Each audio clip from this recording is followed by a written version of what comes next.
Hello, welcome back to my channel. Hope you're good. Today I'm going to go through all the books I want to read which are on my summer TBR. Basically, this is an excuse for me to go through my TBR and actually hold myself accountable for some of the books that have been sat on my shelf for such a long time. So I've limited it down to 10 books and I'm hoping to read these by the end of summer. So I'm doing summer from around June time through to, I'd say, middle of September, because it's still sunny by then because global warming. And even if I don't finish the books I've picked out 10 books, a mixture of non-fiction and fiction. At least it gives me an idea of some of the books I have read and set myself a challenge of. So I'm going to go through all the books. I know this isn't the whole list and it will definitely change by the time I film a video in September if I remember, but I thought I would go through all of them. So first off, I'm going to go through the fiction books. I've got 7. 4 of them are like normal fiction, but then the rest are classics, because why don't I just start off with classics? That'd be so much easier.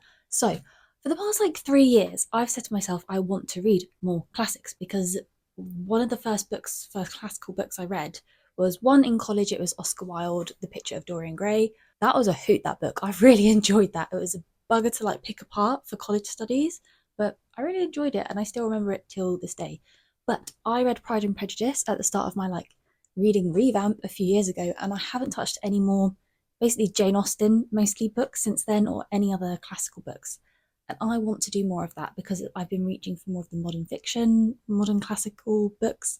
So I've picked these off of my bookshelf. I don't think I will read all of them, but if I read at least one, I've got my picks here, I'll be pleased with myself. The first one is A Room with a View by E.M. Forster. Can't tell you anything about this. I don't know. I just know it's a small book, and this could be the only one that I read of the ones I've picked out. This has never really been on my radar, but I think it was a DVD in the charity shop, which I actually purchased, and it is by my TV. So that kind of came first, and then I picked the book up in the charity shop as well. So we'll see what comes of that. Then my next 2 are Jane Austen books. These are gorgeous covers. Again, I got these, I want to say back in 2019 or 2020, and I have not revisited them. Just move so I'm not off centre here. I picked these 2 up in, I think it was October 2019, when I went to Jane Austen's house on my own, and I had my ticket and I was like, I will revisit and I will go get the very, very pretty books, which were these editions.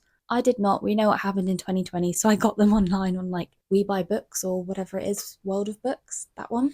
And yeah, I got these. I've got the whole set, I think. The rest are at my family's house. But I've got these 2, which I brought back down.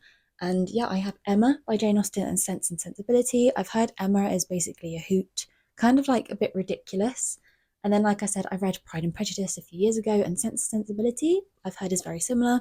Pride and Prejudice, can't beat that. I love that so much. I love the TV series, but I really adore the film, the music in that. I might need to watch that. But I feel whenever I read classics, I haven't experienced it yet. I haven't felt down, but all my reading experiences with classics so far have been very positive. So we'll see of those 3 of which I will read. So that's a good start to that for my summer TBR. Next, I'm going to break it up. I'm going to go to the non-fiction. I say non-fiction, it's mostly memoirs, but I've got 3 right here, and I've heard mixed things about these. So I don't know which one do I go first. I'm going to choose this one, which I got recently. It was one of my haul videos, which I will link in the corner. It is What the Wild Sea Can Be by Helen Scales. This, I've had another quick peek, and it's quite dense, as in it's not that big, but the font is quite small and there are a lot of references in the back. So we'll see if I read this in time for my mid-September deadline. But I keep mentioning it, I'm in my nature gal era and I love learning about the planet and stuff. So this could be right up my street, although the Women's Prize fiction and non-fiction long list and shortlist this year, they haven't been the one for me, and it is so disheartening for me to admit that, but it's not been a hoot.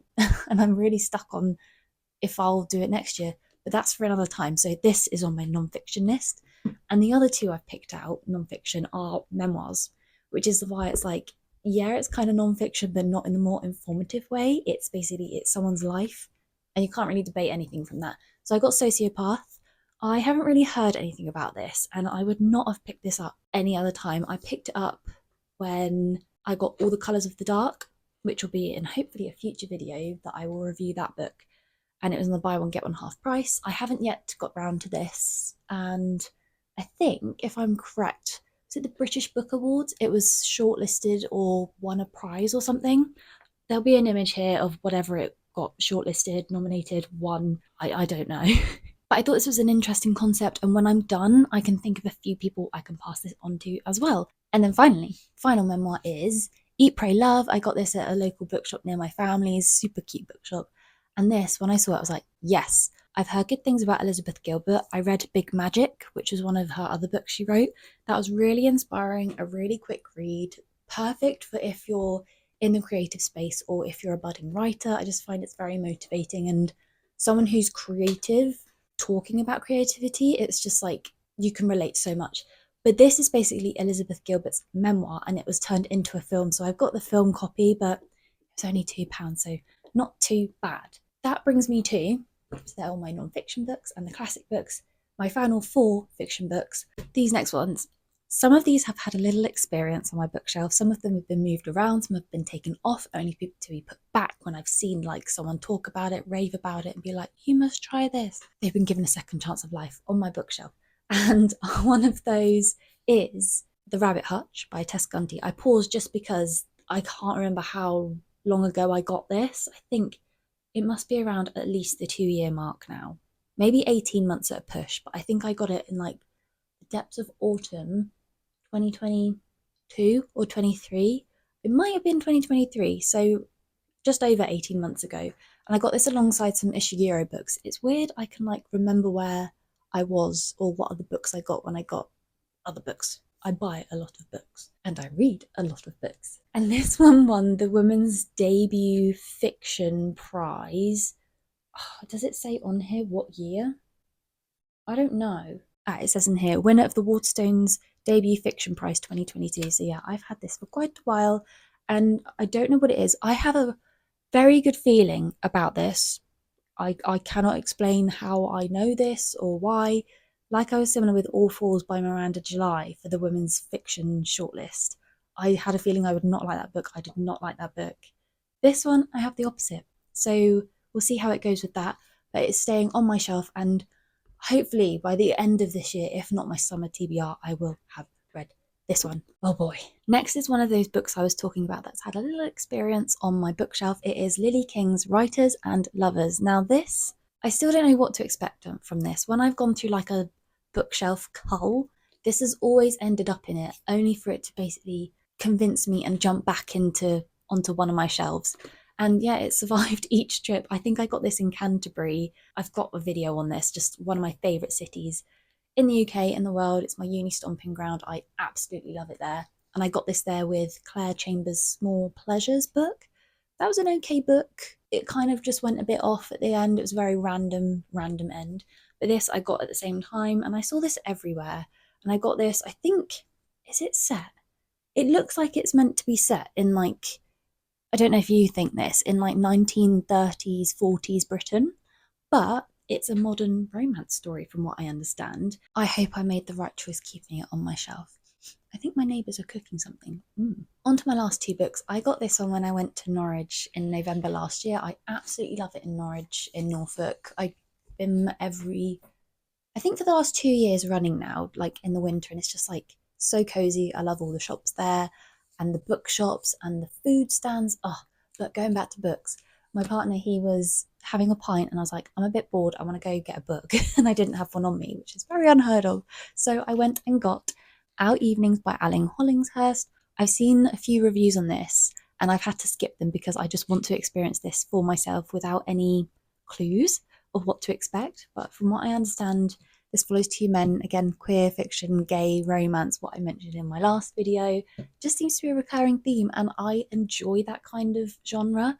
I just love hearing about relationships between any kind of people. So yeah, this made it on. It's quite heavy and I also want to read it before it comes out in paperback because I paid full whack for the hardcover price. I don't know if it's just me, but I want to feel I've got my money's worth. Otherwise, if the paperback's out, it's like, why didn't I just wait for that? You know what I mean? But yeah, Our Evenings, that is another one I hope to read. It is a bit beefy, so we'll see with all the other books how I get on. Which brings me to the last book. This one, I don't think I would ever expect to have read this, but it is part of my book club that I'm in, and my boyfriend, fiance, he's already started reading it, and I think he's already like 30% in, and he's really enjoying it. So I'm like, say no more. I will experience it on my own when the time comes. It is R.F. Kuang's The Poppy War. I do have Babel on my shelf as well, and I did read Yellow Face. I really enjoyed Yellow Face. Babel, I have no idea what to expect. But I got The Poppy War, and this is fantasy from what I understand, but kind of how it's been described to me so far. I don't know how true this is. It's like Hogwarts, but in China, set back in the day. So we'll see what experience I have for this one. Like I said, I would not have picked this up if I wasn't doing book club. So yeah, that is my summer TBR. Like I said, I hope to get these read, or most, if not all, we'll see, by September 2025 of this year. And hopefully, if I remember, I will do a check-in. But yeah, if there are any books on your TBR, please do leave a comment. That'd be really interesting to me. And anything you think I should be reading, I'm all ears. But if I remember, I will be back around the September-October mark to give a little update of the books I did or did not manage to read.